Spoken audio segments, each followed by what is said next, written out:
Agora você ouve uma palavra de vida com o pastor Érico Rodolfo Bussinger.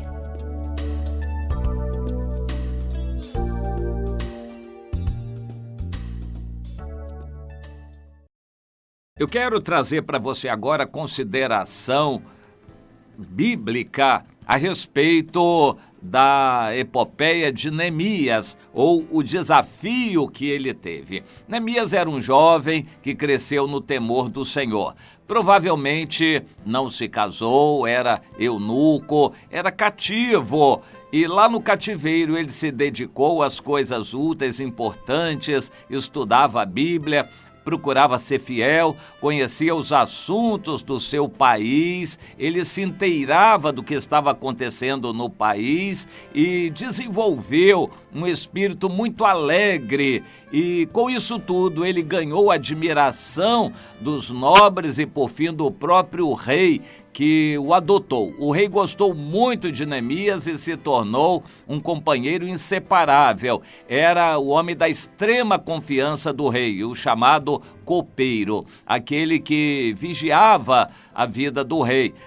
Aquilo que o rei iria beber ou comer, ele provava antes para que não houvesse nenhuma tentativa de envenenamento do rei. Isto era uma função de extrema confiança. Inclusive, ele podia filtrar as pessoas que iam ao rei, ele permanecia junto ao rei, ouvia os assuntos, participava até das conversas, era da extrema confiança do rei.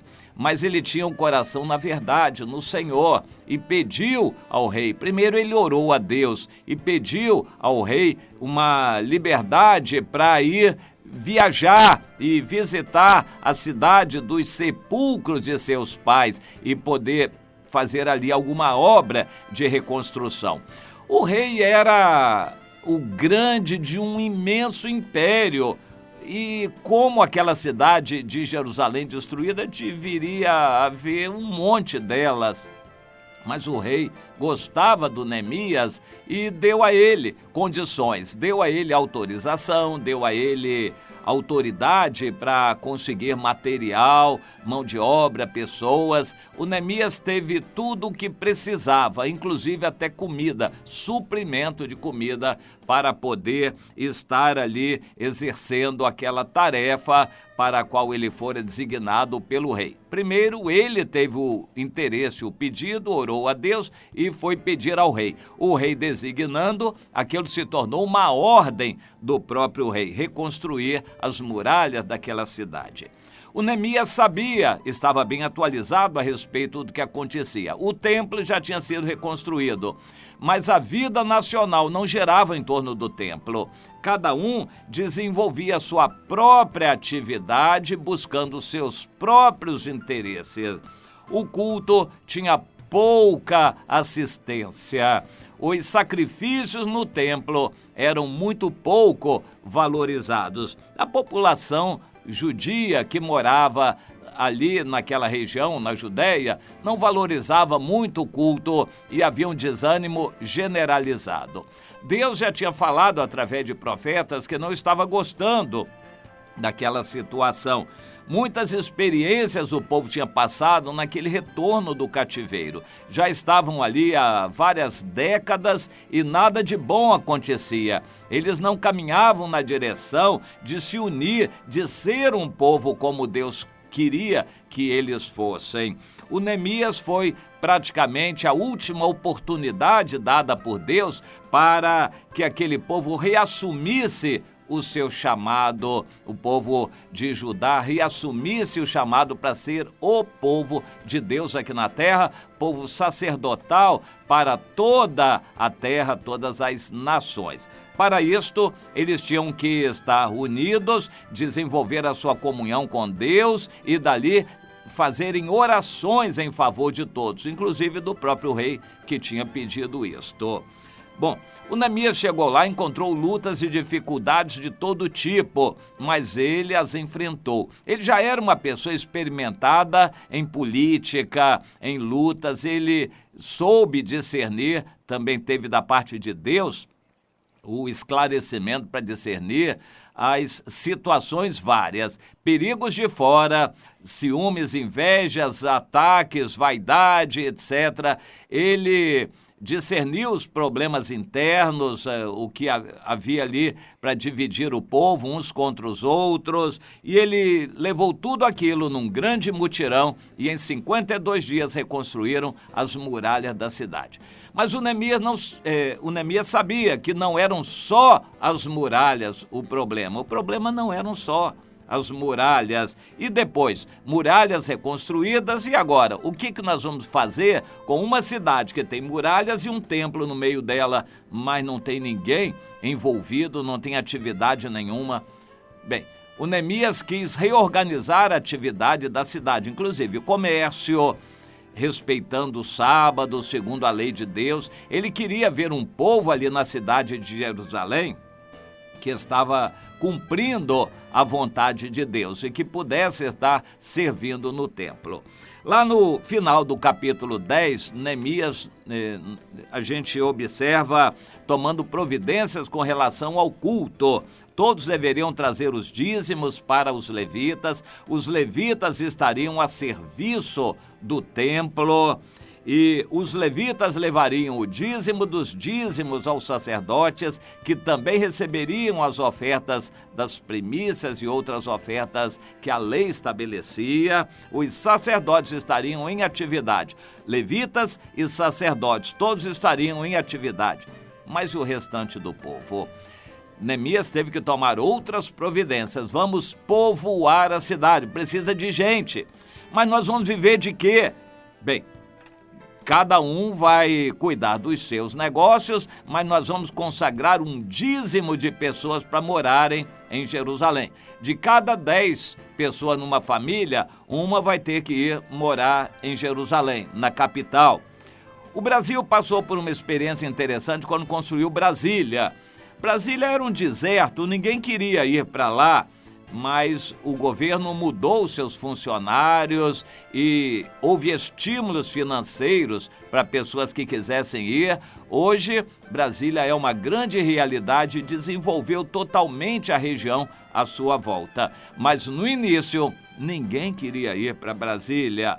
Naquela situação, todos ajudaram na reconstrução das muralhas, mas ninguém queria ir morar em Jerusalém, uma cidade fantasma, deserta, vazia. O que eu vou fazer numa cidade daquelas? Eu vou cuidar da minha fazenda, do meu sítio, do meu gado, da minha família, da minha herança? O que eu tenho que fazer dentro daquela cidade que não tem ninguém, uma cidade fantasma? Pois é, o Neemias encontrou esta outra frente de luta, era povoar a cidade, fazer a cidade de Jerusalém funcionar bem, com tudo que tinha que funcionar, cartório, açougue, supermercado, tudo aquilo que fazia parte da atividade comum de uma grande cidade, teria que ter em Jerusalém.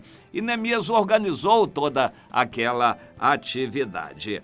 E eu acho muito interessante é que ele sorteou famílias e pessoas para irem morar obrigatoriamente em Jerusalém, mas ofereceu um estímulo e recompensas para quem quisesse ir espontaneamente morar lá.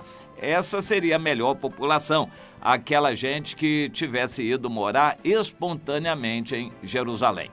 Bom, nós temos aqui vários princípios bíblicos. Aquilo aparentemente deu certo, mas espiritualmente, com o tempo, fracassou e deu ensejo ao período interbíblico entre o Antigo e o Novo Testamento, no qual Deus passou 400 anos sem usar profeta nenhum, sem falar ao povo, esperando um novo testamento, uma nova aliança que começou com João Batista, precursor de Jesus. Nesse período, então, de Neemias, era a última oportunidade. Aparentemente, deu certo. Tanto é que, alguns poucos séculos depois, o país já estava tão poderoso que ensaiou uma revolta e conseguiu contra o Império Macedônio e se tornou independente. Foi a época dos Macabeus e aquilo durou ali, sei lá, quase um século. Eles tiveram uma independência boa e foi uma época em que lutaram. Politicamente até deu certo, mas espiritualmente não. Isto é lição para nós. Nem sempre uma igreja organizada, que tem muita gente, templo bonito, está bem espiritualmente. Nem sempre aquilo que aos nossos olhos funciona é o que Deus quer. As pessoas não se interessam espontaneamente pelo que é de Deus. Até hoje, nós temos que ficar fazendo apelos e pedir que as pessoas ajudem a casa de Deus, trazendo comida, trazendo isso, ajudando, limpando, se oferecendo espontaneamente. Muitos querem emprego na igreja, mas a igreja não é lugar de emprego para ninguém. É uma oportunidade para as pessoas trabalharem espontaneamente, como voluntárias, para agradar a Deus. É Deus quem vai pagar esse trabalho na eternidade. Nós encontramos pessoas que, se for por emprego, vão trabalhar na igreja para receber alguma coisa, mas espontaneamente não vão, são poucos. Isso é para nós conhecermos quem é quem, oportunidades que Deus está dando para conhecer as pessoas e revelar o íntimo, o caráter, a sinceridade de cada um. O Neemias supervisionava tudo aquilo. Toda a igreja precisa de supervisão. Deus levanta líderes, chama, comissiona pessoas para estarem à frente, liderando a sua obra. E bem faz o povo em se submeter à liderança levantada por Deus. Outra lição que precisamos aprender é que o povo tem que se unir. Se os cristãos não estão unidos, a igreja não vai para frente, não vai conseguir realizar nada. Muitas são as lições que nós aprendemos aqui, isto tudo trazido para o nosso tempo do Novo Testamento. Deus quer que a igreja seja uma sociedade modelo, uma comunidade exemplo para o mundo todo. Seja um povo que viva na luz de Deus, onde se pratique o amor, a solidariedade. Quando vem uma crise muito forte sobre o país, isso se transforma em oportunidade para os crentes. Alguns se humilharem e receberem ajuda, outros descerem do seu pedestal e poderem mostrar amor aos seus irmãos que sofrem e assim por diante. É oportunidade para participarem. Mas infelizmente nós vivemos uma época em que muitos crentes querem receber a sua bênção, viver a sua vida e não querem nada com a casa de Deus, a não ser ir lá de vez em quando num culto formal para pedir a bênção. Eles não querem se envolver com seus irmãos, eles não querem comunhão, a coinonia, eles estão fugindo de estar junto, não querem uma comunidade, não querem uma vida comum, não querem que ninguém bisbilhote a sua vida.